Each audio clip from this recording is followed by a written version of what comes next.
नमस्कार, मी पंजाब डक. सगळीकडे मात्र 40 अंश आहे, तर 44 अंश सेल्सिअस मात्र सगळीकडे तापमान राहणार आहे. म्हणून हे लक्षात येतं.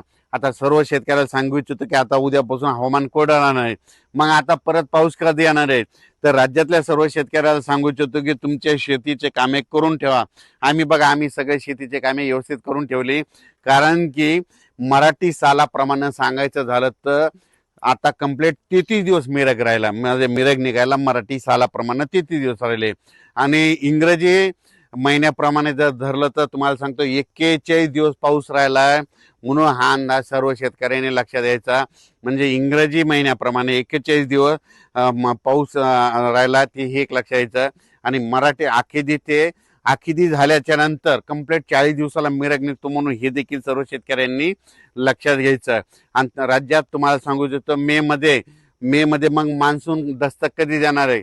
तुम्हाला सांगू इच्छितो 15 मे ते 20 मेच्या दरम्यान अंदमान बेटावर मान्सून दस्तक देणार आहे. म्हणून हा अंदाज खास करून मराठवाड्यातल्या संपूर्ण महाराष्ट्रातल्या महाराष्ट्र असो, कर्नाटक असो, मध्य प्रदेश आणि जे काही राज्य आहेत त्या जिल्ह्यातल्या सर्व शेतकऱ्याला सांगू इच्छितो की तुम्हाला सांगू इच्छितो की मान्सून अंदमान बेटावर 15 मे ते 20 मेच्या दरम्यान दस्तक देणार आहे. म्हणून हा अंदाज लक्षात घ्यायचा.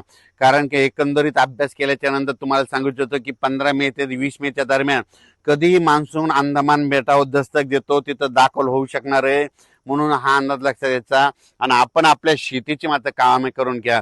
पावसाचं काम करीत असतो, म्हणून आपण आपल्या शेतीचे कामे करून घ्या. सगळ्यात महत्वाचं आपण शेत रेडी करून ठेवणं गरजेचं आहे. पाऊस यायचं तेव्हा येईल, पण सगळ्यात महत्वाचं ते.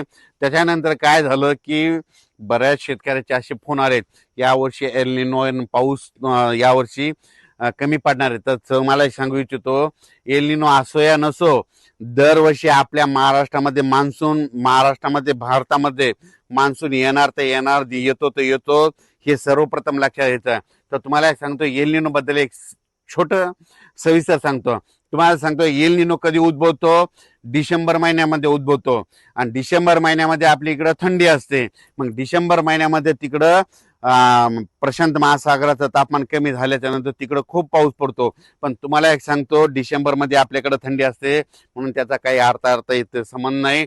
तर तुम्हाला एक सांगतो, आता तुम्हाला सांगतो इंग्रजी महिने कधी सुरू होता? जानेवारीला महिना सुरू झाला, जूनमध्ये पाऊस सुरू झाला आणि एल निनो डिसेंबरमध्ये उद्भवलाय. मग याचा अर्थ तुम्हाला सांगतो, पुढच्या वर्षी डिसेंबरमध्ये एल निनो कसा राहील त्याचा आधीच आपल्याला भाकीत लावणं शक्य नसतं. म्हणून तुम्हाला सांगतो, भारतीय हवामान प्रणालीमध्ये मान्सून दरवर्षी त्याच्या वेळोवेळी येणार ते येणार, येतो तोच येतो.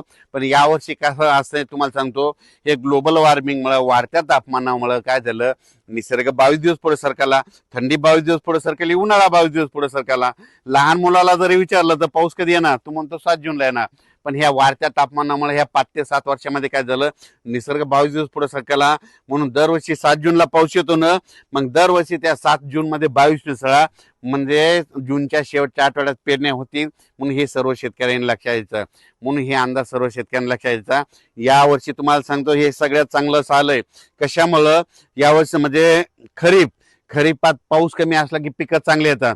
खरीप बी चांगलं येणार आहे आणि रब्बी चांगलं येणार आहे. रब्बी मध्ये कशामुळे चांगलं येणार आहे? कारण की यावर्षी परतीचा पाऊस चांगला पडणार आहे. म्हणून यावर्षी रब्बीचं पीक देखील चांगलं येणार आहे. म्हणून शेतकऱ्यासाठी चांगलं साल राहणार आहे. म्हणून तोपर्यंत शेतकऱ्यांनी शेतीची कामे करून घ्यावी. आता उद्या 27 एप्रिल पासून चांगला उन्हाची तीव्रता वाढत जाणार आहे. म्हणून स्वतःची काळजी घ्या, वयोवृद्धांची घ्या आणि विशेष म्हणजे पशुधनाची काळजी घ्या. अचानक वातावरणात बदल झाला तर उद्या एक लगेच मेसेज दिला जाईल. धन्यवाद.